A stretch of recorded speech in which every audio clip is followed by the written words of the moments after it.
Her daughter's mother-in-law took her seat at Christmas dinner, then called her a low priority. Evelyn Harper, retired nurse and widow, didn't flinch. Margot smiled like she'd won something. By Monday, the will was rewritten, the trust amended, and every asset Evelyn once shared quietly sealed behind her name alone. Let Margot have the chair. Evelyn had everything else, and when they came asking what changed, the paperwork would explain. All right, before we dive into this crazy story, do me a favor. Subscribe and tell us where you're watching from. The house smelled of cinnamon and roast ham, the kind of comforting scent that could disguise tension if you didn't know where to look. Evelyn Harper knew. She stood at the head of her long oak dining table, running a hand along the polished surface she'd kept immaculate since her husband passed. 12 place settings shimmered under the soft glow of the chandelier, the good china, silverware aligned like soldiers. Her daughter's husband Daniel carried in the last of the platters, his mother trailing close behind him like a queen in procession. Margot Sinclair's perfume arrived a full 2 seconds before she did. Sharp, floral, and deliberate. Evelyn had set the seating chart earlier, out of courtesy more than control, but Margot never did like rules that didn't center her. As Evelyn stepped forward to take her usual seat, head of the table, between her daughter and Daniel, Margot's hand slid smoothly along the back of the same chair. "Oh," Margot said brightly, lowering herself with theatrical grace. "I think I'll sit here today. Priorities, dear?" The words sliced the air. Daniel froze halfway through setting the gravy boat down. The chatter around the table stuttered into awkward silence. Evelyn caught the faint flush in his face, the kind you get when embarrassment meets helplessness. She smiled, steady and deliberate.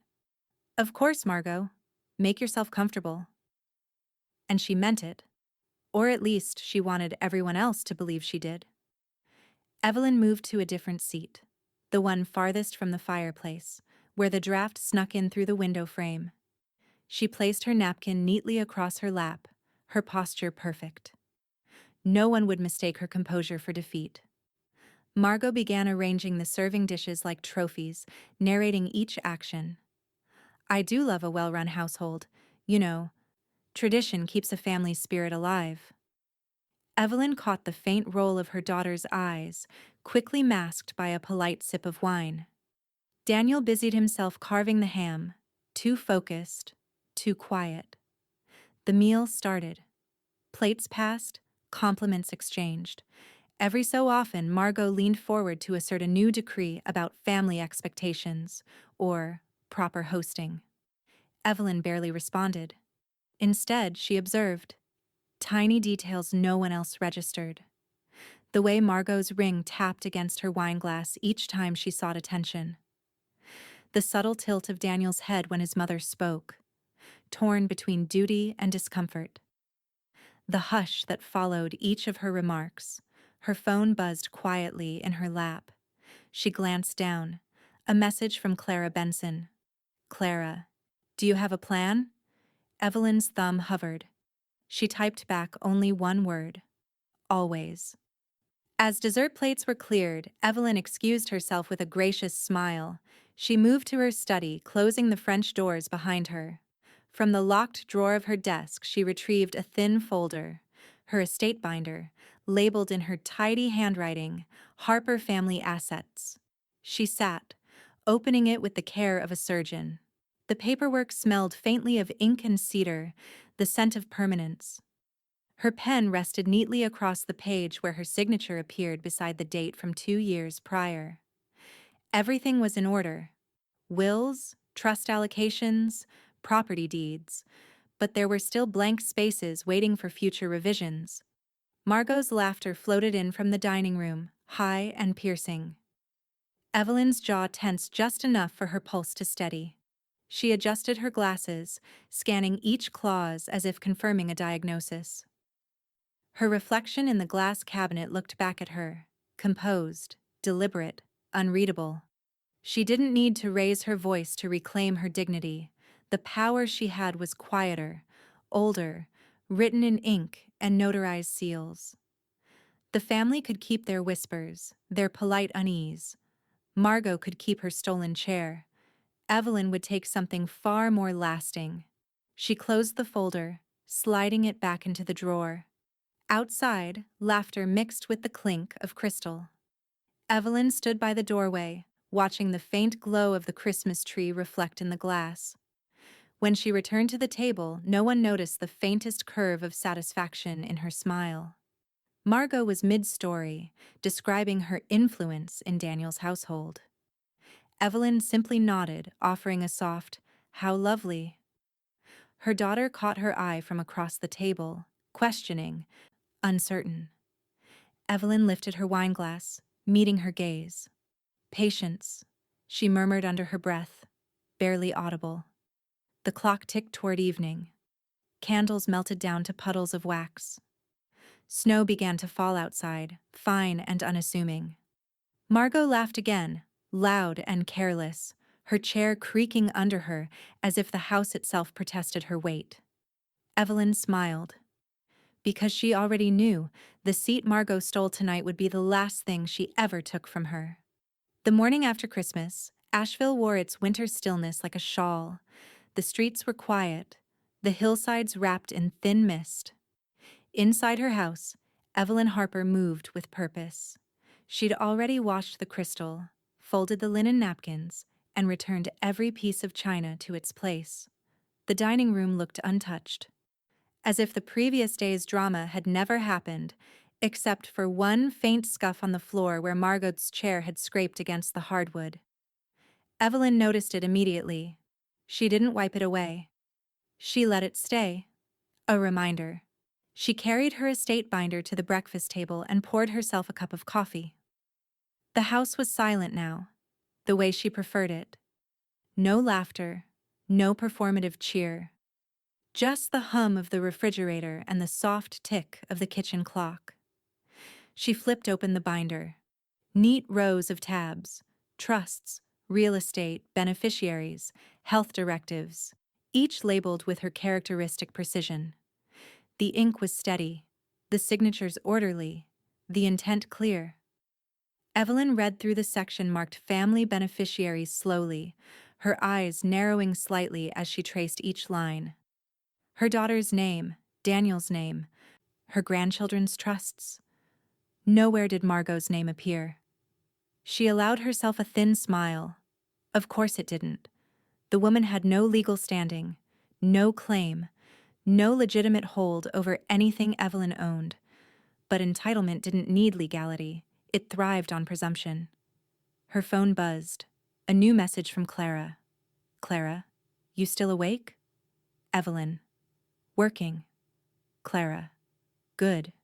Now's the time to protect what's yours." Evelyn took another sip of coffee, its warmth cutting through the chill seeping from the window pane. She reached for her phone, scrolling through her contact list until she found Richard Lane, Esk. His name was underlined in blue. She dialed. "Evelyn," Richard greeted, his tone both professional and familiar. "You don't usually call this early." "I prefer clarity before breakfast," she replied evenly. "Tell me something." "Richard, how difficult is it to adjust allocations in an existing will and trust?" There was a pause. "Not difficult at all," he said, "provided we follow due process. You'd like to make changes?" "I would," Evelyn said. "Substantial ones?" "Understood. We'll need updated signatures and witnesses. I can prepare the amendment drafts this afternoon." She thanked him, ending the call. Then, with quiet satisfaction, she opened a fresh legal pad and began to write. Not notes, not ideas, but decisions. The pen glided across the paper, her cursive firm and steady. Hospice Foundation, Asheville Women's Shelter. Clara Benson, in gratitude for 40 years of friendship. Each name she wrote felt like a boundary drawn, a truth reclaimed. She wasn't being vindictive, at least not in the loud, vengeful sense.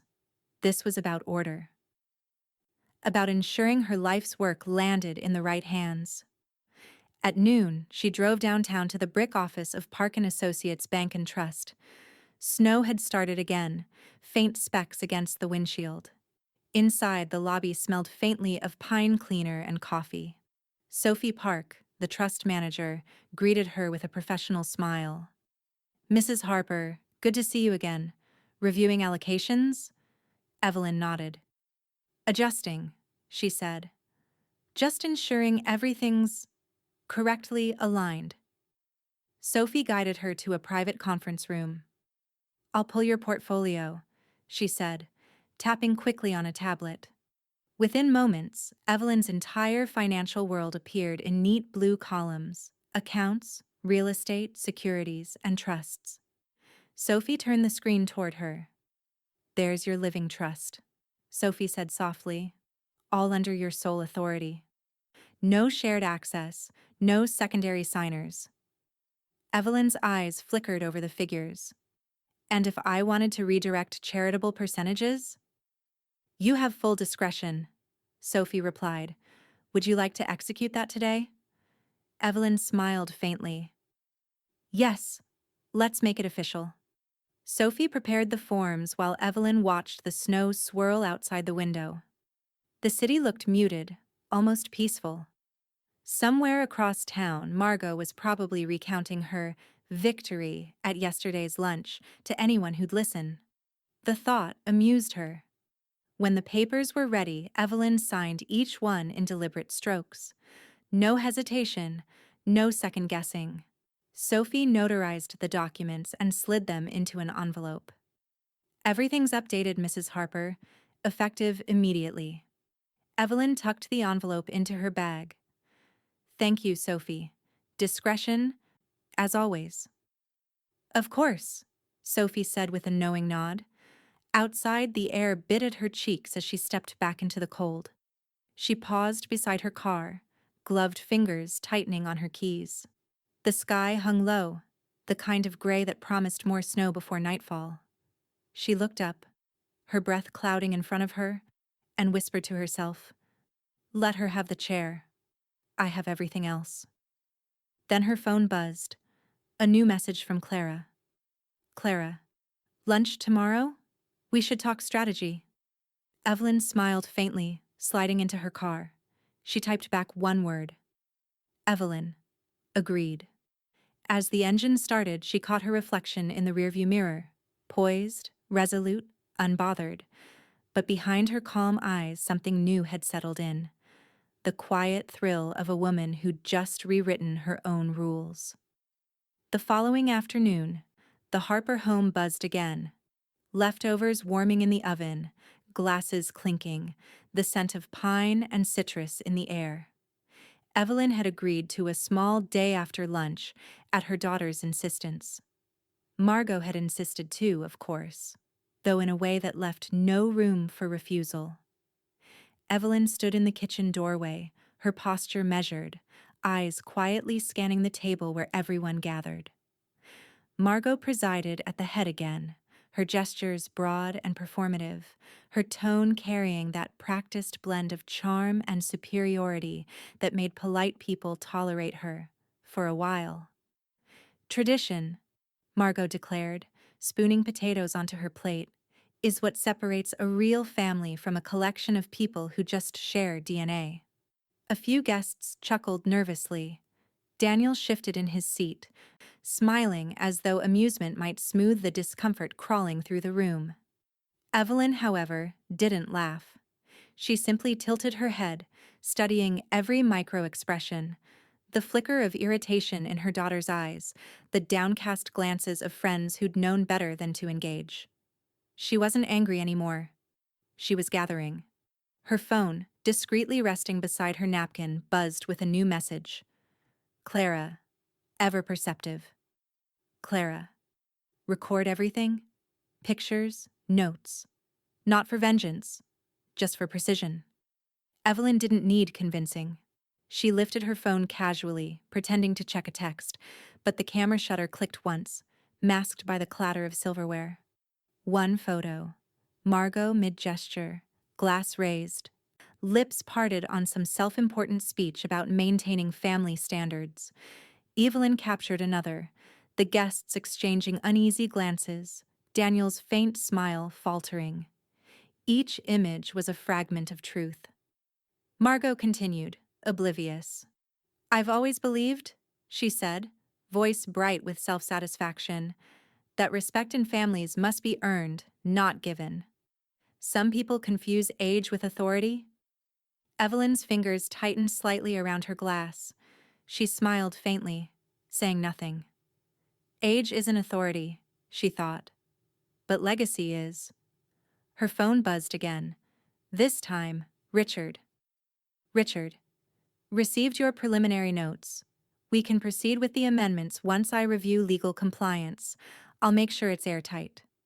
Evelyn's pulse steadied.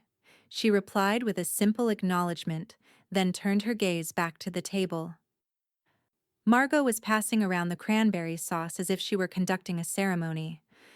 "Daniel," Margot said sweetly, "didn't your mother always say a household reflects its matriarch? I do try to uphold that standard." Daniel's knife paused mid-slice. His eyes darted toward Evelyn, a fleeting apology in his expression. "Mom, why don't you tell her about—" Evelyn interrupted with a soft wave of her hand. "Oh, no need, dear. Margot seems to have the floor quite covered." A few guests smiled behind their glasses. Margot, catching the undertone, straightened but laughed it off. "Oh, Evelyn, don't be so modest. You've built something lovely here. I'm only ensuring it continues with the right balance." Evelyn took a slow sip of water, concealing her thoughts. "Balance," she mused. Interesting word for a woman who's never once measured her own weight in decency. When the lunch ended, Evelyn retreated once more to her study. The snow outside had thickened, casting a pale glow across the mahogany desk. She laid out the printed photos, just a few, selected carefully, and her notes from the morning's call with Richard. Each line of her draft will amendment was measured, free of sentiment but rich with intent. She cross-referenced North Carolina's estate compliance checklist twice, adjusting phrasing to eliminate ambiguity. When she was finished, the language was elegant, airtight, irreversible. Her phone rang again. Clara. "Tell me you're smiling," Clara said. "I'm working," Evelyn replied, eyes still on the page. Clara chuckled. "That's your version of smiling. I hope you know what you're doing." "Oh, I do," Evelyn said. "I'm documenting the truth before someone else tries to rewrite it." They hung up, and for a long moment, Evelyn just sat there, the ticking clock keeping rhythm with her thoughts. Down the hall, faint laughter drifted from the dining room again. Margot's laughter, loud and hollow, bouncing against the walls that weren't hers. Evelyn looked toward the sound, her face calm, her eyes sharp as glass. On the desk, the freshly drafted amendments lay beneath a brass paperweight shaped like a sparrow, her late husband's favorite symbol of resilience. She picked it up, brushed the cool metal with her thumb, and whispered, "Let her laugh while she can." Then another buzz from her phone. This one from Richard. "Richard. Small issue. There's a clause in the old will that might need deeper scrutiny. Call me before you sign anything." Evelyn exhaled slowly, eyes narrowing toward the window where snow kept falling in soft, endless sheets. Her reflection stared back at her. Steady, composed, but suddenly calculating. The next morning arrived with the crisp clarity of decision. A pale sun stretched across the frost-covered lawn, glinting through the bay windows of Evelyn's study. She sat at her desk, a steaming cup of Earl Grey beside her, when Richard Lane's name lit up her phone. "Morning, Evelyn," his voice came steady through the speaker. "I reviewed that clause we discussed. No issues that can't be cleaned up." "Good," she said, closing her notebook. "Then let's finalize."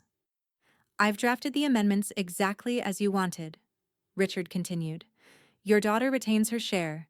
Your grandchildren's trusts remain intact." Margot Sinclair has been entirely omitted. No residual rights, no executor privileges, nothing. Evelyn smiled faintly.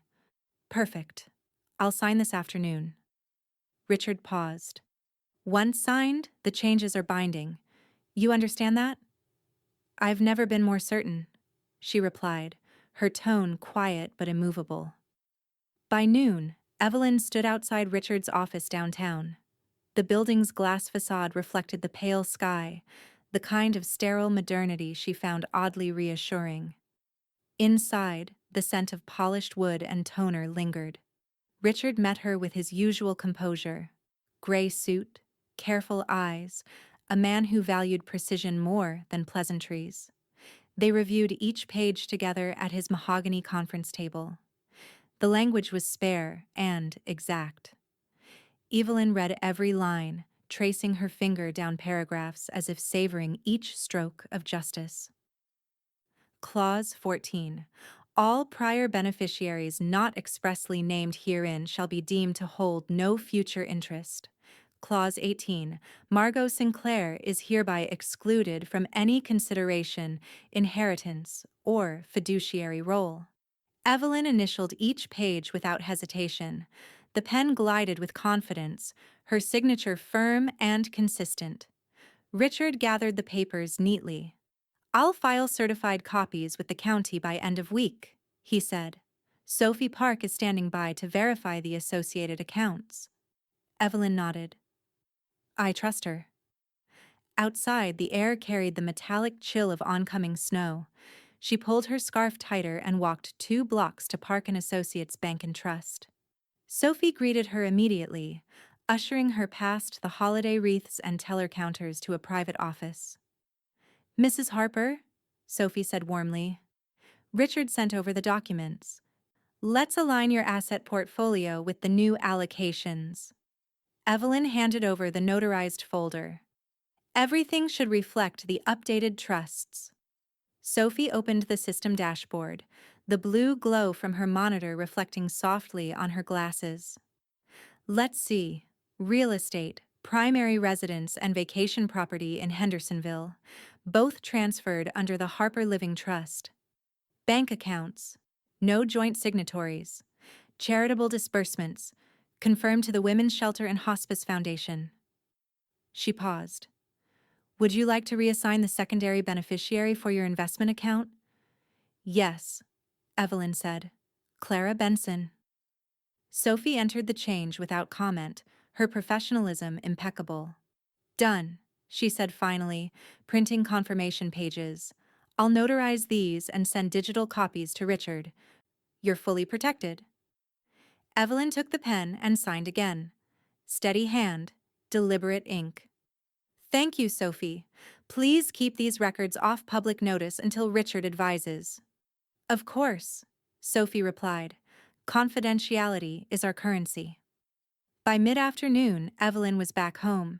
The house hummed faintly with post-holiday quiet, broken only by the soft clinking of glasses from the living room. Through the doorway, she saw Margot holding court again, reclined comfortably in an armchair she'd claimed as her own, spinning stories for the lingering guests. And naturally, Margot was saying, Evelyn's always been generous. We have a sort of understanding, don't we? She laughed lightly, sipping her wine. Clara, seated at the edge of the room, caught Evelyn's eye over the rim of her glass. She raised her phone slightly, a subtle gesture. She was recording. Evelyn allowed herself the smallest smile and walked past the group unnoticed, heading toward the den. She opened her planner, jotting a note beneath today's date. Notarization complete. File confirmations pending. From the next room, Margot's laughter rang out again, sharp and grating, like silverware against porcelain. Clara's voice followed, calm and clipped. Careful, Margot. Sometimes assumptions don't age well. The conversation stilled for half a second before resuming with forced cheer. Evelyn closed her planner and slipped it back into her desk drawer, beside the sealed folder of amendments. Evening light filtered through the curtains, soft and gold, catching the edges of her reflection in the glass. She studied herself, not triumphant, not angry, just exact. Her phone buzzed one last time. A message from Richard. Richard. All filings in motion. County office confirms receipt tomorrow. You're officially untouchable. Evelyn exhaled, tension unraveling into quiet satisfaction. She turned toward the muffled laughter in the next room, her voice barely above a whisper. Let them celebrate, she said to herself. They're toasting a legacy that no longer belongs to them. The next morning, Frost clung to the courthouse steps like a second skin. Evelyn Harper climbed them slowly but purposefully, her gloved hand gripping a slim leather portfolio. The sky above Asheville was a clean, crystalline blue, the kind that promised stillness after a storm. Inside the county records office, warmth greeted her in the form of fluorescent lights and the faint scent of toner and paper dust. Good morning, Mrs. Harper, said the clerk behind the glass partition, her tone polite but perfunctory. Good morning, Evelyn replied. I'm here to file amendment notices for my estate and living trust. The clerk slid a form beneath the glass. Evelyn filled in each line neatly, her handwriting precise. A few signatures, 2 notarizations, a payment receipt. With every pen stroke, she felt the last thread of uncertainty sever. Once processed, the clerk said, stamping the final page with a sharp thud, these records become part of the public index, effective immediately. Perfect, Evelyn said. When she stepped outside, the air felt lighter. She glanced toward the mountains in the distance, peaks washed in pale morning light, and allowed herself the smallest smile. The papers were filed, sealed, and archived. Margot's imagined claim had been erased, not by argument, but by law. That evening, the Harper house glowed again, this time for what Margot had dubbed a casual family supper. Evelyn hadn't objected. There was power in letting one's opponent host themselves into oblivion. Margot had arrived early, sweeping through the doorway in a cranberry coat and matching lipstick, her perfume clinging to the air like entitlement. Daniel followed, carrying a tray of dishes and an expression somewhere between compliance and caution. Dinner unfolded with brittle civility. Evelyn sat quietly at the far end, letting conversation flow over her. Margot spoke of family unity, of carrying traditions forward, of how she and Evelyn balanced each other out. Clara was there too, sipping her wine with surgical patience. She caught Evelyn's eye once and raised an eyebrow, their unspoken shorthand for wait for it. And then, the storm found its voice. Daniel, ever polite, had stepped into the study after dinner to fetch another bottle of wine. Moments later, his startled voice carried through the hall. Mom, what's this? Evelyn didn't move. She already knew. Margot swept past him and into the study. What are you talking about? She stopped short. The county envelope lay open on Evelyn's desk, right where Richard had instructed the office to deliver the stamped confirmation copies. The bold heading, Amendment to Harper Living Trust, was impossible to miss. Her face drained of color. What is this? She demanded, holding up the pages like evidence of betrayal. Evelyn met her gaze evenly. Legal housekeeping, she said softly. All current beneficiaries have been reviewed and updated. Nothing more. Margot's voice rose an octave. You removed me? I didn't remove you, Evelyn said, setting down her fork with grace. You were never there. A sharp silence cut the room. Daniel's brow furrowed as he glanced between them. Wait. Mom, what does this mean? It means... Richard's voice came from the doorway. He had arrived moments earlier, as arranged. That all amended documents have been filed, witnessed, and notarized under North Carolina statute. They are fully binding.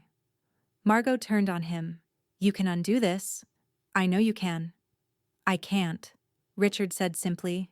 And even if I could, I wouldn't. Mrs. Harper's wishes are clear. Sophie Park's name flashed on Evelyn's phone. She read the message silently, then looked up. Sophie.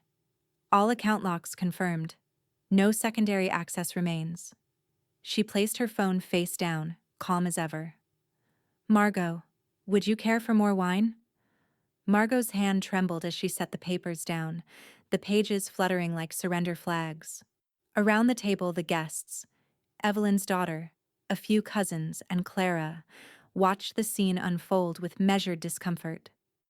Clara, ever the tactician, took a slow sip of her wine and said lightly, "It's fascinating how quickly paper can redefine power, isn't it?" Margot shot her a glare sharp enough to cut glass. This is humiliating. Evelyn rose gracefully, collecting her plate. Only if you make it so. Daniel looked helplessly between the two women. I think we should all calm down. Margot snapped. You knew about this? I didn't, Daniel said quietly, but I think I understand why she did it. His voice was steady, but his eyes were on his mother-in-law, not his mother. Maybe you should too. The silence that followed was louder than shouting. Evelyn turned toward the window. Outside, snow had started again. Thin, quiet, unbothered. When she looked back, Margot's chair was empty. The front door stood ajar, a slice of cold air slipping into the warmth. Clara leaned in close. Well, she whispered. She finally gave up her seat. Evelyn allowed herself one small, satisfied breath. Then her phone buzzed once more. A new message from an unknown number. Unknown. Mrs. Harper, this is Deputy Clerk at County Records. Someone requested copies of your full estate file within the last hour, using your son-in-law's email. Evelyn's smile faded. She looked toward the hallway where Daniel stood, pale and uncertain. The next afternoon, the air inside Evelyn Harper's dining room was heavy, like the calm before thunder. The snow outside had begun to melt, leaving streaks of wet silver across the windows, but the temperature in the room could have frozen water all the same. Margot had returned uninvited, face powdered, smile fixed, voice honeyed to disguise the venom underneath. Evelyn was already seated at the table, sipping tea as if the night before hadn't ended in an unspoken war. Clara sat opposite her, expression unreadable, stirring her coffee slowly. Daniel stood awkwardly near the mantel, caught between loyalty and common sense. Well, Margot began, setting her purse down with a deliberate thud. I suppose congratulations are in order. You've certainly made quite the statement. Evelyn looked up, calm as snowfall. Good afternoon, Margot. Would you like some tea? Margot ignored the offer, eyes glinting. You know, most families discuss major legal changes before filing them in public record, but I suppose discretion has never been your strong suit. Clara raised an eyebrow but said nothing. Daniel shifted, rubbing the back of his neck. Mom, maybe we can... No, Daniel. Margot interrupted sharply, not looking at him. Your wife's mother seems to believe I'm some kind of parasite. After everything I've done for this family, hosting, helping, giving my time, this is how I'm repaid. Evelyn placed her cup down carefully, aligning it with its saucer. Her voice, when it came, was soft, but exact. You're not being repaid, Margot. You're simply not being compensated for something that was never yours. The words were a scalpel, cutting cleanly. A murmur rippled from the guests. Two neighbors and Evelyn's daughter seated quietly near the window. They exchanged uneasy glances. Clara, watching closely, leaned back in her chair, a faint smile tugging at the corner of her mouth. Margot's composure cracked. You made me look like a fool, Evelyn. People are talking. Evelyn tilted her head slightly. People always talk, dear, but now they're talking about the truth, not the illusion. Margot's hands clenched on the tablecloth. You think a few legal tricks make you untouchable? Not untouchable, Evelyn replied evenly. Just organized. Clara nearly choked on her coffee. "Oh, I like that one," she murmured, earning a few nervous chuckles from the guests. Daniel finally stepped forward, voice tense. "Mom, stop. This isn't helping anyone. You're making it worse." "Worse?" Margot snapped. "I've been humiliated, Daniel. Publicly. That county office clerk practically laughed when I asked for copies of those papers. Do you know what that feels like?" Evelyn's eyes met hers across the table, calm, unwavering. "Yes," she said quietly. "I do. I felt it yesterday when you took my seat and called me a low priority. But unlike you, I didn't need to raise my voice about it."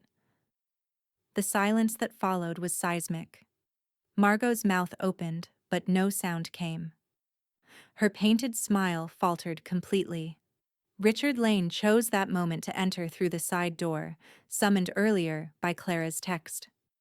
"Afternoon, everyone," he greeted smoothly, the timing almost theatrical. "I just came from the county office. Mrs. Harper's documents are officially recorded and sealed. Everything is fully binding. Irreversible, in fact." Margot turned toward him, face tightening. "There must be something—" "There isn't," Richard interrupted gently but firmly. "All transfers are legal, witnessed, and compliant. No appeals process exists for what hasn't been contested." Evelyn sipped her tea again, letting his words settle over the room like final snow. Daniel rubbed a hand over his jaw, realization dawning. "So, it's really done?" "Yes," Evelyn said, not looking at him. "It's really done." Across the table, Margot's cheeks flushed crimson. The whispers started then, quiet at first, like wind through dry leaves. Evelyn's daughter leaned toward a cousin, murmuring something that ended with a stifled laugh. Someone else whispered, "Serves her right." Clara leaned closer to Evelyn and whispered, "They're starting to see it. The shift." Evelyn nodded faintly. "Truth has a way of making itself visible." Margot pushed back from the table abruptly, the chair legs scraping hard against the floor. "Enjoy your victory, Evelyn.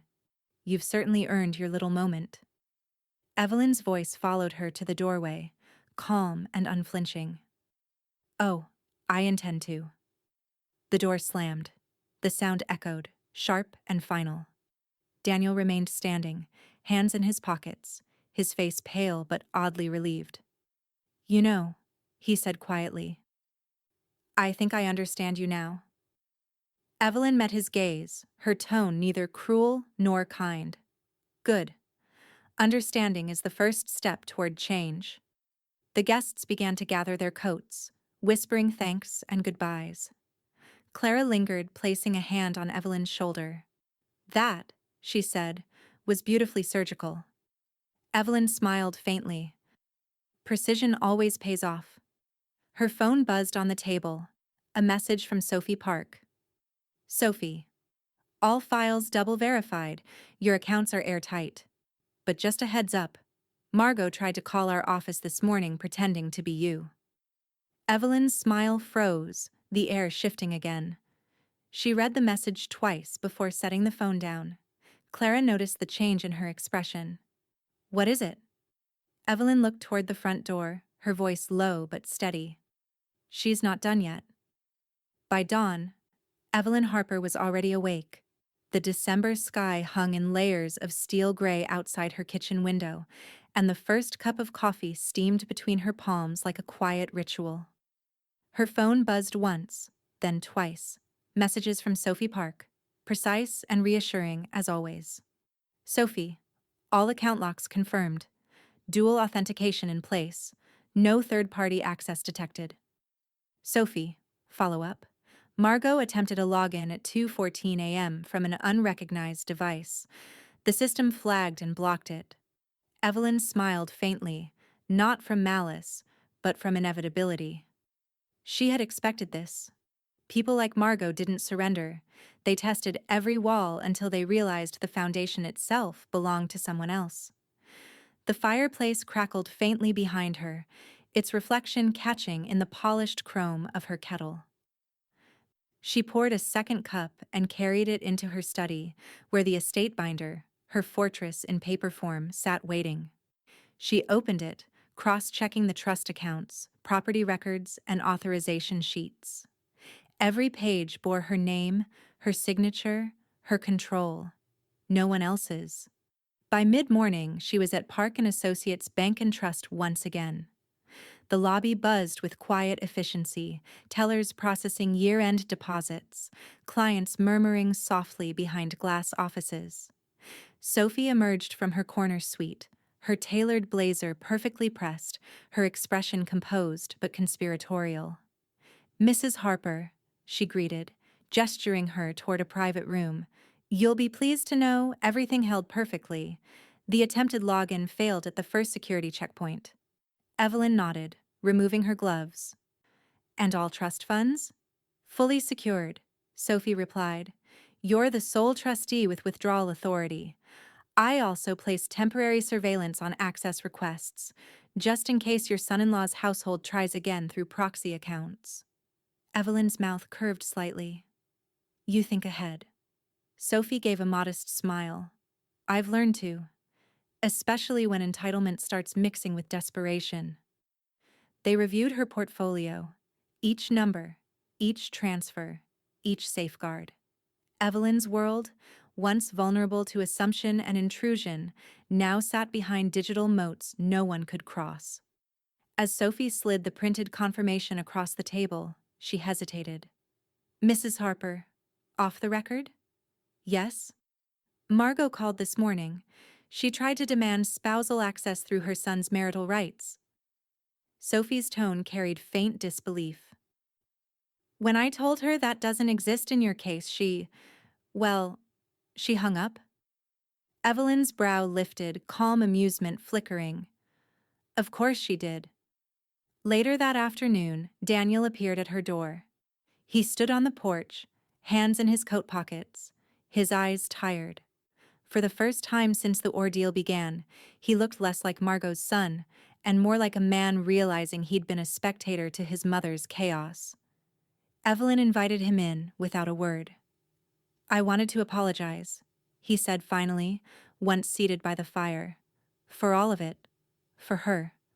I didn't know she'd—" "Yes, you did," Evelyn interrupted gently. "You just didn't want to believe she would." Daniel nodded slowly, shame softening his features. "You're right. She's been calling everyone, my wife's friends, even my boss, trying to spin it like she's the victim. I think she's realizing no one's buying it." Evelyn poured him tea and handed him the cup. "She'll run out of audience soon enough." He looked at her, almost in admiration. "You're not even angry?" "Oh, I am," she said, smiling faintly. "I just use mine better than she uses hers." The kettle whistled softly behind them. Clara arrived a few minutes later, letting herself in with the familiarity of a lifelong friend. She hung her scarf and joined them by the fire. "Well," Clara said, lowering herself into a chair, "I just came from town.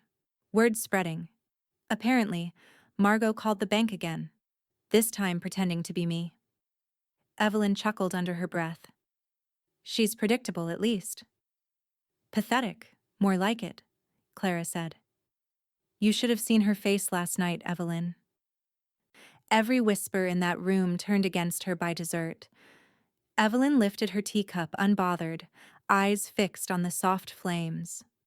People always reveal who they are when they can't get what they want. Clara studied her for a moment. "You're enjoying this just a little, aren't you?" Evelyn's lips twitched. "No," she said softly. "I'm just restored." The three sat in companionable silence, the only sound the slow crackle of wood.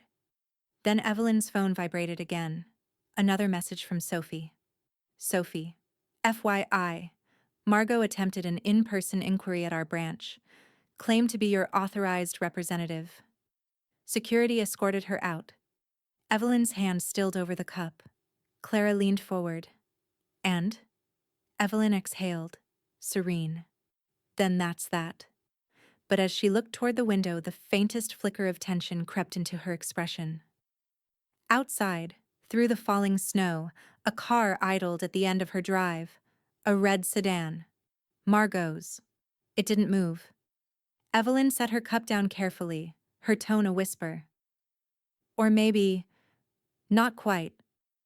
The following Sunday, sunlight poured through the dining room windows of Evelyn Harper's home, thin and winter pale, dusting every polished surface with gold. The table gleamed again, set for what her daughter called a reconciliation lunch. It wasn't Evelyn's idea, but she'd agreed to host. Control often came from appearing magnanimous. By noon, the house was full. Daniel, his wife, two close neighbors, and Clara, of course, with her ever-present knowing smile. The scent of baked ham and rosemary potatoes drifted through the air, blending with faint laughter. It all looked ordinary on the surface, but beneath it, tension curled like a ribbon of smoke. Margot arrived 10 minutes late. She wore black, as if in mourning, and her pearls gleamed like tiny declarations of defiance. Her lipstick was perfect, but her eyes betrayed the fatigue of someone who hadn't slept properly in days. She greeted the table with her practiced charm, too bright, too brittle. "Evelyn," she said, her voice sweetened but hollow. "You've outdone yourself again. I do hope we can put the paperwork behind us." Evelyn smiled gently, her hands folded around a linen napkin. "Of course, Margot. Today's about family." Clara, seated to her right, smirked into her water glass. Lunch began. The clink of silverware filled the air, punctuated by small talk about weather, recipes, and travel plans. No one mentioned wills or trusts or county filings. But the undercurrent was unmistakable. Every glance, every pause in conversation seemed to orbit the same invisible center. Daniel, for once, watched more than he spoke.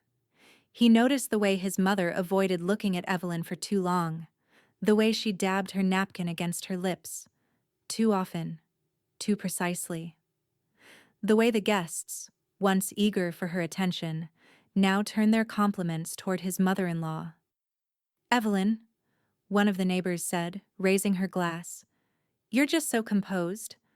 After everything this week, I don't know how you manage it." Evelyn's smile didn't waver. "There's peace in preparation," she said softly. Clara leaned in, whispering, "The truth has its own celebration, doesn't it?" Evelyn's eyes twinkled. "It always does." Across the table, Margot's fork slipped, clattering against her plate.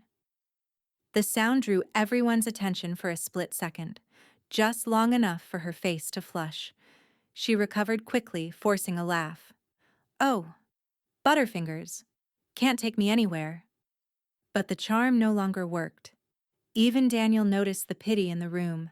His mother, once the self-appointed authority of every gathering, now seemed like a guest in a house that had remembered who owned it. Evelyn, graceful and unbothered, spoke to the guests with the ease of someone who'd already won and had no need to announce it. When dessert was served, Richard Lane stopped by briefly, his timing, once again, perfect. He entered through the kitchen door, coat still dusted with snow, carrying a manila folder. "Apologies for intruding," he said politely, "but I thought it best to deliver this in person." Evelyn gestured for him to join them. "We were just about to cut the pie." Richard smiled faintly, setting the folder beside her.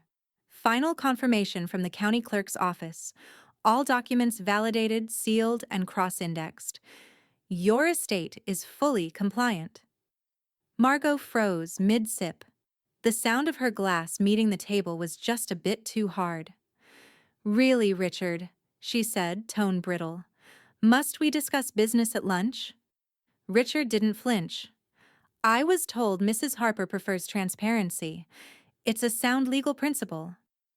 Evelyn opened the folder calmly, scanning the stamped copies.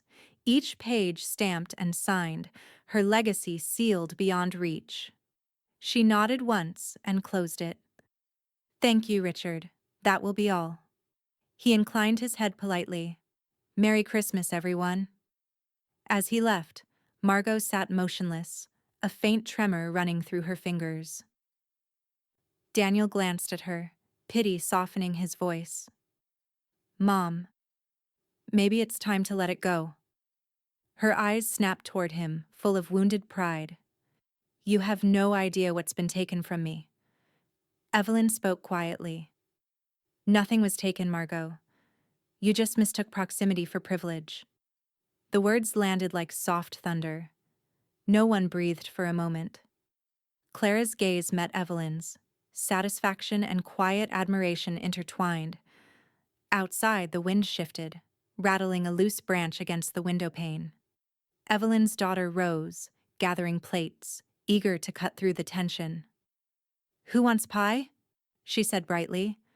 Evelyn remained seated, hands folded again, the perfect image of composure. Margot, cornered by Grace, said nothing at all. As the laughter returned, fragile but genuine, Evelyn excused herself and stepped into the hallway. She opened her briefcase, reviewing the freshly notarized trust summary one last time. Every clause, every initial, was hers. Her phone buzzed. A message from Sophie Park. "Sophie. Update. County network logs show an external access attempt to your trust file this morning. Origin unknown. It failed, but someone's still trying."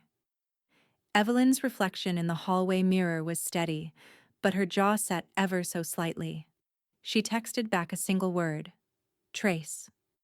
Monday morning broke with a crisp, brittle cold, the kind that made Asheville look like a painting of itself. Still, pale, too quiet. Evelyn Harper sat by the window in her study, the early sun carving lines across the mahogany desk. Her estate binder lay open, pages spread like the final moves of a long, deliberate game. Her pen moved with practiced ease. Each name she wrote carried weight. Asheville Hospice Foundation, Women's Shelter Fund, Clara Benson Education Trust. Every allocation tightened the weave of her intentions. Not sentiment, but strategy.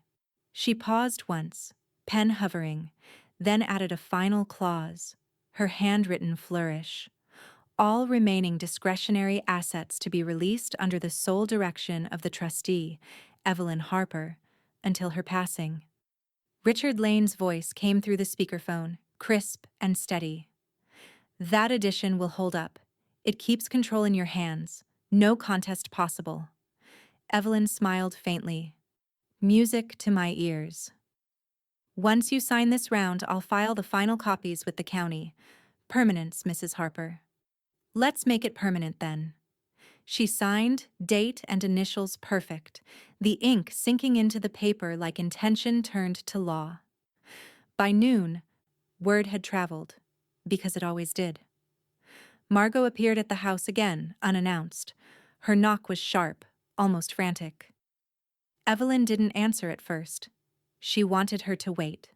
Control, she knew, was sometimes measured in seconds of silence. When she finally opened the door, Margot's face was flushed from the cold, and something else. "You think this is over?" she hissed. "You think you can erase me with a few signatures?" Evelyn stepped aside calmly. "You can come in if you intend to lower your voice." Margot stormed past her, clutching a printed document, clearly a leaked county summary, public record. She threw it onto the table. This humiliation. Do you even understand what you've done to my family?" "My parents saw this, Evelyn. My parents." Evelyn studied her, expression unreadable. "Then perhaps they finally see the truth of your expectations." Daniel arrived minutes later, out of breath. "Mom, please, you can't just barge in here." "Don't defend her," Margot snapped. "Do you know what this woman did? She left charities in my place." Daniel exhaled. "Mom, you were never in her will." Margot turned on him, disbelief contorting her face. "You're taking her side now?" "I'm taking reality's side," he said quietly. "You've pushed too far." Evelyn watched him, noting the slow unraveling of allegiance. Subtle, irreversible. She didn't gloat, she only observed. Margot, she said softly, you're angry because you built your comfort on assumptions. I built mine on paperwork. Margot's voice cracked. You've humiliated me in front of everyone. No, Evelyn replied. You did that yourself. I just made sure the law reflected the truth. The silence that followed was suffocating. Clara, who'd slipped in through the side door with her usual impeccable timing, broke it with gentle finality. She's right, you know. You have no ground to stand on, Margot. Not moral, not legal, not even social at this point. Margot's eyes glistened with unshed rage. She turned and stormed out without another word, the slam of the door leaving a shudder in its frame. Clara exhaled. If looks could litigate. Evelyn chuckled softly. Luckily, they can't. That afternoon, Richard called again. All final filings have been submitted and time-stamped. County Records has locked the archive. Not even a subpoena could pry it open now. Evelyn looked out the window at the snow beginning to fall again, soft and silent. Good. Let them try anyway. As if on cue, her phone buzzed. Unknown number. She let it ring twice before answering. This is Richard Lane, came the attorney's voice again, but this time there was tension beneath the professionalism. I just received a call from a couple identifying themselves as Mr. and Mrs. Sinclair, Margot's parents. They've asked for a private review of your filings, claiming to be beneficiaries under an older will. Evelyn's lips curved faintly. An older will that no longer exists. Exactly. I informed them of that. They insisted on speaking to you directly. Let them insist, Evelyn said calmly, and file a record of that call for posterity. Richard hesitated. They seemed determined. So am I. She ended the call and looked to Clara, who'd been sitting quietly across the room, leafing through a magazine. Parents now? Clara asked dryly. That's desperation wrapped in delusion. Desperation is predictable, Evelyn replied. It means they've realized the legacy is gone. Outside, the afternoon darkened, snow turning to sleet. Evelyn stood and crossed to her desk, pulling out the latest notarized trust copy. The embossed seal glinted under the lamplight, a symbol of everything she'd fought, lost, and reclaimed. She ran a finger along the edge of the document, then folded it neatly back into its envelope. This, she murmured, almost to herself, is what permanence looks like. Clara smiled. And peace, too. Evelyn nodded once. Yes, though peace has its own price. By Wednesday morning, Asheville's sky had turned the color of wet slate, the storm threatening but never quite breaking. Evelyn Harper's house, in contrast, radiated the kind of warmth that came not from the fireplace, but from control well maintained. She sat in her study again, the hum of her laptop faint beneath the steady tick of the mantel clock. On the screen was Margot Sinclair's latest performance. A social media post, artfully worded, dripping with self-pity. Betrayal cuts deepest when it comes from family. Some people rewrite history with money, but class can't be bought. The comment section was alive with whispers. Friends from Asheville's garden club, the historical society, even old bridge partners, all reacting with sympathy and speculation. Evelyn read each line in silence, her expression serene, but eyes sharp. Clara entered without knocking, her ever-present tote bag in hand. "You've seen it?" she asked, setting down her phone. "I have," Evelyn said. "I'm saving screenshots." Clara smirked. "Good. Evidence of delusion always ages poorly online." Evelyn clicked once more and opened a folder labeled simply Proof. Inside, she'd saved email correspondence, notarized filings, time-stamped bank notices, each a quiet nail sealing Margot's narrative shut. "Truth doesn't need volume," she murmured. "It only needs documentation." By noon, the counterbalance began. Friends of Evelyn, loyal ones, had already started commenting on Margot's post, their words measured but piercing. Evelyn's always been transparent about her estate. I was there when she filed her will. Everything was above board. Rumors don't age well in the face of public record.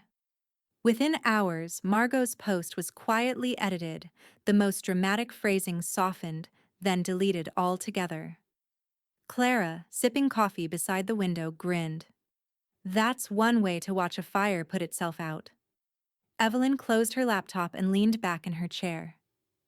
I told you. The truth celebrates itself. That evening, Daniel came by again. No coat this time. No attempt to hide the exhaustion etched into his face. He sank into the same armchair by the fire, the one he'd avoided sitting in since Christmas Day. Mom's losing it, he admitted quietly. She's been calling everyone she knows, trying to convince them you forged something. Evelyn's brows lifted slightly. She forgets how many witnesses I had. She forgets a lot of things, Daniel said, rubbing his temples. Dad told me to stay out of it. But I can't keep pretending she's reasonable. Evelyn poured him tea, steady as ever. The truth has a way of exhausting its deniers, Daniel. Let her tire herself out. He nodded, the faintest trace of shame in his eyes. You warned me, didn't you? About her. About what entitlement looks like up close. Evelyn didn't answer. She didn't need to. After he left, she called Richard. His voice carried through the receiver, steady and familiar. I've just completed the final audit of your holdings. Every document, every trust, every allocation, all secure. No legal vulnerabilities remain. Evelyn smiled, though he couldn't see it. Thank you, Richard. You've been precise, as always. One more thing, he added. The county office informed me that Margot and her parents made another inquiry. They tried to suggest coercion in your amendments. Evelyn laughed softly. At 71, Richard, I think I can safely say I've been coerced by no one for decades. That's exactly what I told them. Good man, she said, and ended the call. Later that night, Evelyn and Clara sat together in the den. The storm finally arrived. Rain slashing at the windows, wind whispering through the chimney. On the coffee table lay a neat stack of papers. Digital access logs, social media printouts, county confirmations. A full record. Every thread of deception countered by truth. Clara leaned forward, scanning the documents. It's like watching a chess game where your opponent didn't realize they were playing with checkers. Evelyn gave a small laugh. All she ever saw were moves that served herself. The board was never hers to begin with. For a long moment, the only sound was the rain. Evelyn's reflection shimmered in the window, steady, untouchable. You're content, Clara observed. Not content, Evelyn corrected softly. Resolved. She reached for the last document in the stack, Margot's original letter from 2 years ago, written when she'd first inserted herself into family affairs. The handwriting was sharp, full of presumptions. Evelyn folded it once, twice, and dropped it into the fireplace. The paper curled, turned black, and disappeared into embers. Clara watched the ashes rise. Cathartic? Necessary. The storm eased, the fire settling into steady warmth. Evelyn stood, smoothing the hem of her sweater, her gaze fixed on the flames. I think I've done enough explaining for one lifetime, she said quietly. The rest can speak for itself. Clara smiled. And it will. By Friday, Asheville had thawed. The last of the ice slipped from the eaves, and a muted sun broke through the clouds, washing Evelyn Harper's home in a clean, almost ceremonial light. It was the kind of day that disguised endings as calm beginnings. At her desk, Evelyn adjusted her glasses and reread the letter she had drafted that morning. The language was careful, poised, neither defensive nor boastful, but resolute. It was addressed to her family and a handful of close acquaintances. No social media, no grand announcement. Just a private communique titled "A Note on Clarity and Continuity." The letter began simply: "To my family and friends, transparency is my gift to you this season. I have updated my estate to reflect my life's priorities: compassion, loyalty, and integrity. Every allocation mirrors the relationships that have honored those values. I share this so no one mistakes silence for secrecy." She signed it with her usual grace, warmly, Evelyn Harper. Clara, seated across from her with a steaming cup of tea, read it once and let out a low whistle. "That's not a letter, Evelyn. That's a scalpel wrapped in silk." Evelyn smiled faintly. "Honesty doesn't require edge, Clara. It only requires precision." She folded the letter neatly and placed it into cream-colored envelopes, one by one. Daniel would receive his copy at home. Her daughter would get hers at work. As for Margot, Evelyn had debated not sending it at all, but in the end, she addressed one to her too. Mercy, she decided, was a kind of power. Across town, Margot Sinclair sat in her kitchen, her laptop open and a mug of untouched coffee cooling beside it. Her phone buzzed, Daniel's voicemail from earlier. She ignored it. When the mail slot clinked, she glanced toward the hallway and froze. A cream envelope, unmarked except for her name in elegant cursive, lay on the floor. She tore it open. Her eyes darted across the page once, twice, the meaning dawning in slow horror. Evelyn hadn't just cut her out privately. She'd put it in writing, a document of elegance and finality, quietly circulated to everyone who mattered. No accusation, no venom, just calm fact. By the time Daniel returned home, she was pacing. "She's sending letters, Daniel, public ones." He sighed, setting his keys down. "Private ones, actually." "She's making me look insane." "You're doing that yourself," he said, voice weary. "Everyone's seen the county filings. Now they'll see her side too. Honestly, it's dignified." Margot's laugh was brittle. "Dignified? She's erasing me, graciously." Daniel rubbed his temples. "Maybe that's the point." She turned on him. "You're defending her again." "I'm acknowledging reality," he said quietly. "You can't fight paperwork, Mom." Her mouth trembled. "You think this is over?" "I think it's been over for a while," he said softly, and left her standing amid the ruins of her own narrative. That evening, Clara arrived at Evelyn's with pastries and that signature mix of mischief and warmth. "The phone's been buzzing all afternoon," she said as she set the box down. "Your letter did the trick. Half of Asheville's trying to pretend they already knew about the changes." Evelyn poured her a cup of chamomile. "Good. Let them posture. It keeps them occupied." Clara grinned. "You really are enjoying this quiet war, aren't you?" Evelyn took a slow sip of her tea. "I don't enjoy chaos, Clara. I enjoy order returning to where it belongs." They sat by the fire as dusk fell. The air carried the scent of lemon and cedar from the candle burning on the mantel. In the calm, Evelyn felt something shift. Not triumph, not vindication, but a deep exhale of relief. Richard's call came just before nightfall. His tone was brisk but satisfied. "Mrs. Harper, all correspondences are archived, and the letter you released carries no legal risk. Your filings remain secure and binding." "Thank you, Richard," she said, voice serene. "One final confirmation," he added. "I received an inquiry from the Sinclairs again, Margot's parents this time. I told them politely there's nothing to contest." "Good," Evelyn replied. "Let them learn to live without inheritance. It builds character." Richard chuckled softly. "If only it were that easy for everyone." Evelyn ended the call and leaned back in her chair. Outside, the snowmelt gleamed under the streetlights, soft rivers trickling down the curb. Her reflection in the window was steady, dignified, a woman who had rewritten the story without ever raising her voice. Clara glanced over her cup, studying her friend. "You've done it, you know. You've made peace the weapon." Evelyn's lips curved.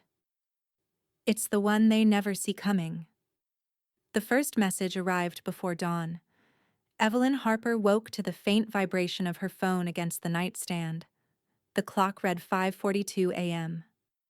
Outside, a dull fog hung over Asheville like a slow exhale, softening the morning edges. She slipped on her glasses, checked the screen, and saw the sender. Margot Sinclair. "Evelyn, I think we've both said things we regret. Families shouldn't fight like this. Maybe we can talk? Privately." A second message followed. "This isn't who I am. You know that. I was hurt. Misunderstood." Evelyn read them both twice, expression unchanged. The words were heavy with performance. Too careful, too self-centered. Not apology, but strategy. She turned off the screen and set the phone face down. Some storms didn't need responding to. Silence, when chosen deliberately, could be thunder enough. She made tea, the steam curling through the half-light, and watched dawn rise behind the skeletal branches outside her window. The quiet carried weight, but not loneliness, just finality. By mid-morning, she'd received 3 more messages. "You've made your point. I can make things right, you know. Let's not embarrass the family further." Evelyn didn't reply. She opened her laptop instead and logged into her donation accounts. The women's shelter had expanded their outreach since her last contribution. The hospice wing downtown had sent a thank you letter with photos of new beds. These were the things that deserved her attention. Legacies that didn't whine, demand, or pretend. When Clara stopped by later that morning, scarf looped twice around her neck. She noticed the phone blinking on the counter. Persistent, isn't she? Evelyn handed her a mug of coffee. Persistence without introspection is just noise. Clara smirked. Well, she's certainly making plenty of that. They moved to the sunroom, where weak winter light filtered through the glass. Evelyn placed a new document folder on the table. Donation drafts, tax confirmations, a note to Richard to establish a new charitable fund in Clara's name. Clara's eyebrows lifted. "What's this?" "You've been my sounding board through all of this. It's only fitting you leave a mark of your own," Evelyn said. For once, Clara was quiet, eyes softening. "You're impossible to outdo, you know that." Evelyn smiled. "I've spent 71 years practicing." That afternoon, Daniel appeared, hands in his pockets, the faint guilt of a man who'd learned hard truths the slow way. He stood at the doorway of her study, hesitant. "Come in," she said, without looking up. He sat across from her, eyes flicking to the familiar estate binder on her desk. "She's trying to apologize," he said quietly. "I noticed," Evelyn replied, pen gliding over the page. "She's scared," Daniel continued. "Not just of the money, of what people think. She's unraveling." Evelyn set down the pen and met his gaze, calm but not unkind. "Regret born of exposure isn't remorse, Daniel. It's self-preservation." He nodded slowly, shame settling into something heavier. "You handled this perfectly. I just wish I'd seen it sooner." "I didn't need you to see it," she said gently. "I needed you to learn from it." He looked at her, a flicker of admiration cutting through the weight of guilt. "I have." "Then that's enough," she said simply. Richard called near dusk, his tone steady and efficient as ever. "Final confirmation, Mrs. Harper. All challenges have been dismissed or deemed invalid. The Sinclairs have no legal grounds to reopen anything." "Then it's finished," Evelyn said. "Legally, yes," Richard replied. "Morally, well, that's another court entirely. But you've won that one too." She smiled faintly. "I never cared for victory. I cared for accuracy." When the call ended, she joined Clara in the kitchen. They poured 2 glasses of wine, the bottle unopened since the holidays. Clara raised hers in a quiet toast. To peace that's earned, not borrowed. Evelyn clinked her glass lightly. And to lessons that don't need repeating. They drank, the fading light turning the window glass into mirrors. Evelyn returned to her desk once more. A new folder waited. Her next project, the Harper Charitable Endowment. Her pen moved fluidly as she drafted the proposal, the sound of the nib against paper rhythmic and grounding. Outside, the fog had lifted, revealing a city washed clean. Her phone buzzed again on the corner of her desk. Margot once more. Evelyn didn't reach for it. Some echoes, she decided, were best left unanswered. She pressed her signature on the last page, the ink dark and final. By the first week of February, Asheville had shaken off its winter hush. The snow was gone, replaced by the hum of a city rediscovering motion, shop doors open again, cafe chatter spilling into the streets. Evelyn Harper watched it all from the cafe window of Maple and Finch, her favorite corner spot downtown. A copy of the Asheville Chronicle lay folded on the table beside her teacup. Its front page lined with elegant serif letters, "Local benefactor quietly reshapes Asheville's giving landscape." Below the headline was a photo of her, unposed, candid, radiant in simplicity. It had been taken at the Women's Shelter fundraiser a week earlier, her hand resting lightly on the podium, eyes calm and focused.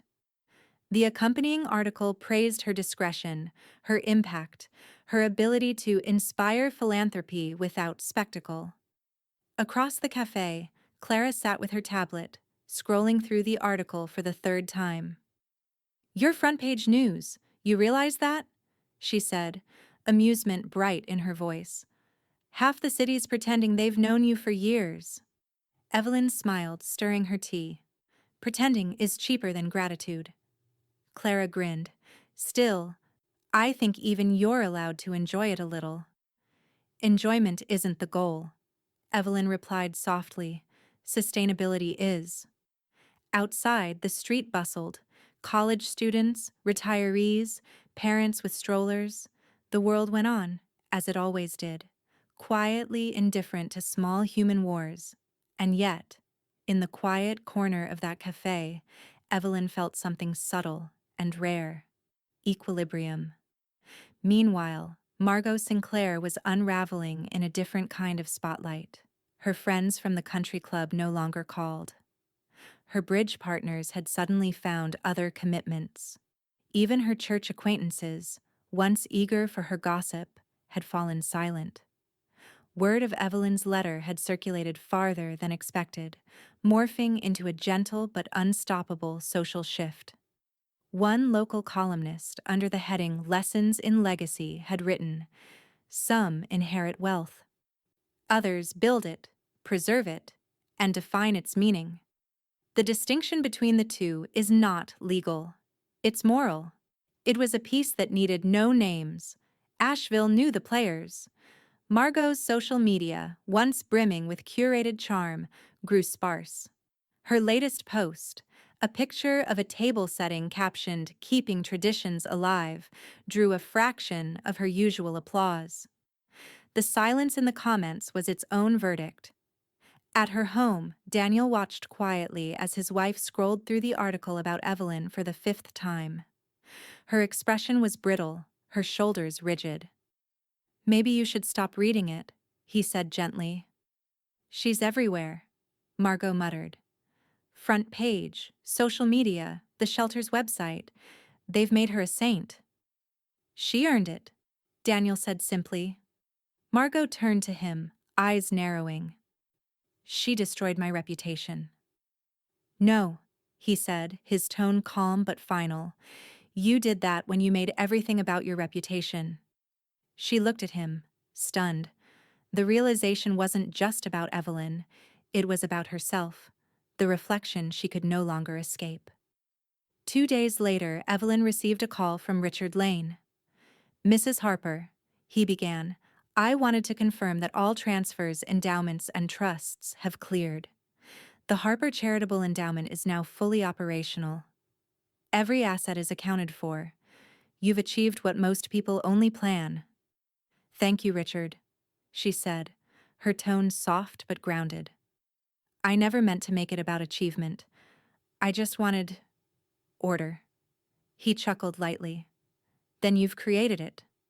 And for the record, the Sinclairs haven't made a sound since the rejection of their last inquiry. Evelyn allowed herself a faint smile. Even storms lose their energy eventually. Indeed, Richard said, and I must say, your patience through this has been remarkable. Patience, Evelyn said, glancing toward the window, is the only currency that compounds with time.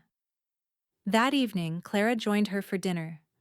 They ate simply: soup, bread, and the quiet satisfaction of unfinished snow outside the window. Clara set down her spoon and said, "You know what's remarkable, Evelyn? You never once had to raise your voice." "I didn't need to," Evelyn replied. "People reveal themselves if you give them space to speak long enough." "You think she'll try again?" Clara asked. Evelyn smiled faintly. "Margot's addicted to attention. Silence is withdrawal. Eventually, she'll find another audience." "And you?" Clara asked. "What's next now that the war's over?" Evelyn reached into her drawer and pulled out a cream-colored envelope. "I'm writing something new. Not a will. A guide, maybe. A reflection." Clara tilted her head. "On what?" "On boundaries," Evelyn said. "And inheritance. The kind that can't be measured in money." Clara raised her glass. "Now that's the Evelyn I know." They clinked glasses softly, the sound folding into the hum of wind against the window. Later that night, as Evelyn cleared her desk, her phone buzzed. A new email notification. The sender's name read, Lydia Crane, Senior Editor, American Legacy Magazine. "Mrs. Harper, I've read about your work and your recent philanthropic strategy. We'd be honored if you would consider contributing a feature for our upcoming issue, something on grace, estate planning, and managing entitlement within families. We believe your perspective could help thousands." Evelyn's hand lingered on the mouse, a slow smile spreading across her face. Outside, a light snow began to fall again, soft, unhurried, almost approving. She typed one line in response. "Grace isn't weakness. It's strategy refined by patience. Let's discuss details." 2 weeks later, Evelyn Harper's living room hummed with the low warmth of conversation and clinking china. The fire crackled softly, casting gold light across the room as friends, family, and a few familiar community faces gathered for what had become an annual tradition: Evelyn's winter reflection tea. Clara had organized the invitations, of course, writing them in her looping, confident script. An afternoon of warmth, wit, and wisdom, hosted by Evelyn Harper. It wasn't a gala, not even a fundraiser, but people treated it like one. The town's quiet admiration for Evelyn had grown since the Asheville Chronicle piece and the subsequent magazine offer. She was now, whether she liked it or not, a local figure of grace, a model for how to reclaim dignity without shouting. As guests sipped and murmured, Evelyn stood near the fireplace, her composure effortless.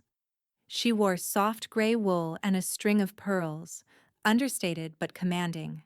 Clara hovered nearby, playing hostess when needed but watching Evelyn closely, her friend's poise equal parts admiration and artistry. When the conversation lulled, someone asked from the circle of armchairs, "Evelyn, dear, you've had quite a year. What's your secret? You've managed chaos with such calm." Evelyn smiled, her tone as gentle as the steam rising from her cup. "The secret, I suppose, is not mistaking noise for strength, or entitlement for love." The guests leaned in. Even Daniel, standing by the window, turned slightly, listening. Evelyn continued, voice steady and resonant. We teach people how to treat us, often without realizing it. Some take kindness as permission, others mistake patience for weakness. It's our duty, not theirs, to draw the boundary between compassion and compliance. A ripple of murmured agreement passed through the room. Clara smiled over her cup. Evelyn paused, letting the words land. And when people show you who they are in moments of inheritance, financial or emotional, believe them. Entitlement doesn't bloom overnight. It grows from years of unearned expectation. The guests nodded, thoughtful, quiet. A few exchanged glances that carried personal recognition. The fire popped, punctuating the silence. Clara leaned toward Evelyn and whispered, "You should have charged admission for that speech." Evelyn's lips curved. Lessons are worth more when they cost nothing. Across the room, Daniel approached, his hands clasped behind his back, face soft but earnest. "Evelyn," he said quietly, "I just wanted to say thank you for everything." She regarded him kindly. "You have nothing to thank me for, Daniel." "Yes, I do," he said. "For patience, for perspective, for not letting me stay blind to my mother's behavior. She's not the easiest woman to confront." Evelyn tilted her head, voice even. "Growth rarely is, but I'm glad you're seeing her clearly." He nodded.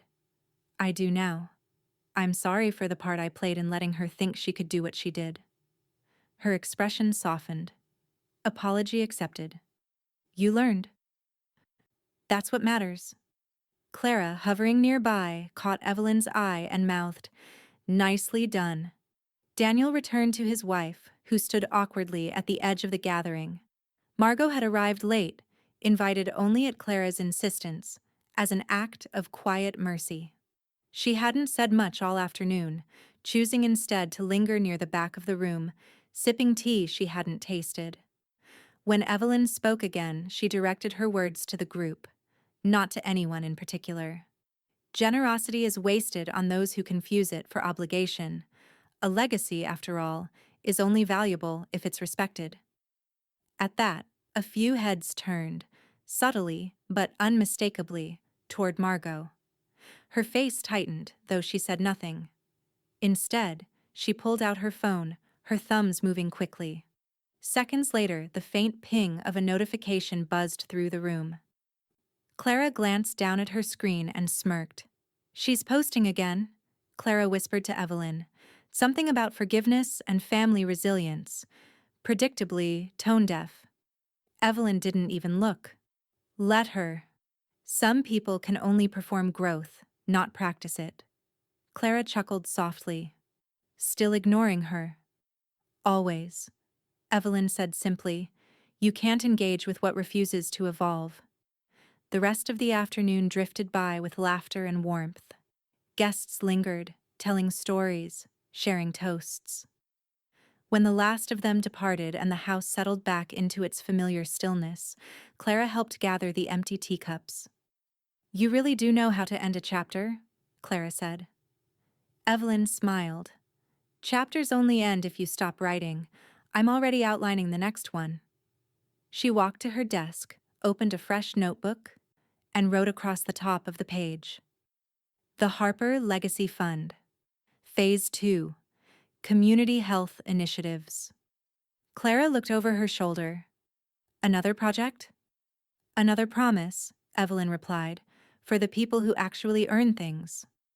They poured one last cup of tea each, the aroma of bergamot filling the quiet house. The fire had dimmed to embers, but the warmth lingered. Evelyn raised her cup. "To balance," she said softly. Clara nodded. "And to boundaries." They drank together, friends bound by truth rather than blood. Outside, the night air shimmered with frost. Evelyn turned toward the window just as her phone buzzed on the desk. A new email notification blinked across the screen, one that made her still. From Lydia Crane, American Legacy Magazine. Subject: Follow-up. Before we publish, There's something unusual in your husband's archived trust records. You'll want to see this immediately. Evelyn's eyes narrowed, the reflection of the firelight flickering across her face. Clara, she said quietly, it seems the past isn't quite finished teaching. The evening of the charity gala arrived like the closing act of a long, elegant play. The event, hosted at the Downtown Arts Center, shimmered with muted opulence, silver linens, flickering candlelight, and soft jazz that filled the air without demanding attention. The marquee at the entrance read simply, "The Harper Legacy Fund, Community Health Initiative Launch." Inside, Evelyn Harper moved through the crowd with the serene grace of someone who had stopped seeking approval long ago. The years of quiet restraint, the endless patience, the silent maneuvers, all of it had led to this night. Her friends were there. Clara, ever radiant in navy satin. Richard, dignified as always, guarding a glass of sparkling water like a contract. And Patricia Moore, one of Evelyn's oldest nursing colleagues, newly retired and glowing with pride. It was a small circle, but the right one. Patricia raised her flute. "To you, Evelyn," she said, smiling warmly. "You've done what most of us only talk about, turning endurance into elegance." Evelyn inclined her head, the corners of her lips lifting. "Endurance isn't difficult," she said. "It just takes longer than people expect." Their laughter was light, genuine. Around them, the chatter of guests swelled. A few city officials had come. A handful of reporters lingered near the back, taking notes. For once, every word written about Evelyn Harper would be about what she built, not what she battled. Daniel arrived halfway through the evening, his expression equal parts pride and regret. He stood for a moment near the entrance, watching his mother-in-law in conversation, her presence commanding without effort.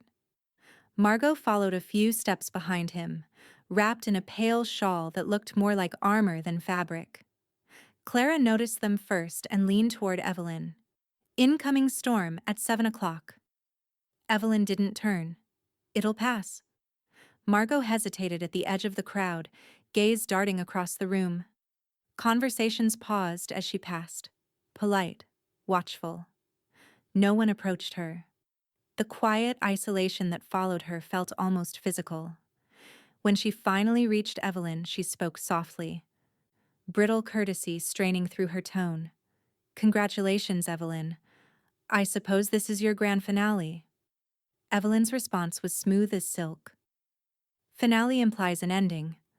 I'm rather fond of continuations." Margot's smile faltered, her hands tightening around her clutch. "Well," she managed, "I hope you find peace with all this legacy talk." "I already have," Evelyn replied. For a beat, the two women stood in silence, the victor and the vanquished, framed by candlelight and polite applause from across the hall. Daniel stepped closer, placing a tentative hand on his mother's shoulder. "Mom," he murmured, "maybe it's time to go." Margot's eyes glimmered, not with tears, but with something emptier, acknowledgement without acceptance. She gave a small nod, said nothing more, and turned away. Her heels clicked softly across the marble, fading into the hum of conversation until they disappeared completely. Daniel lingered. "You didn't have to be so graceful about it," he said quietly. Evelyn smiled. "Grace, Daniel, is the most disarming form of strength. Your mother never learned that." He exhaled, a mix of awe and understanding. "I'm beginning to see just how much she underestimated you." "She underestimated everything that doesn't shout," Evelyn said, raising her glass. Later, the crowd gathered for a final toast. The band softened to a gentle murmur. Clara, Patricia, Richard, and a handful of Evelyn's trusted colleagues formed a small semicircle around her. Richard cleared his throat and raised his glass. "To Mrs. Evelyn Harper, who reminds us that wealth, at its best, is not accumulation, but articulation." The room responded with applause, polite, warm, reverent. Evelyn raised her glass, her eyes steady over the rim, meeting Daniel's across the crowd.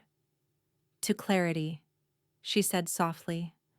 To boundaries that protect what matters, and to the kind of peace that doesn't need witnesses. Glasses clinked. The light fractured beautifully through crystal and candle flame.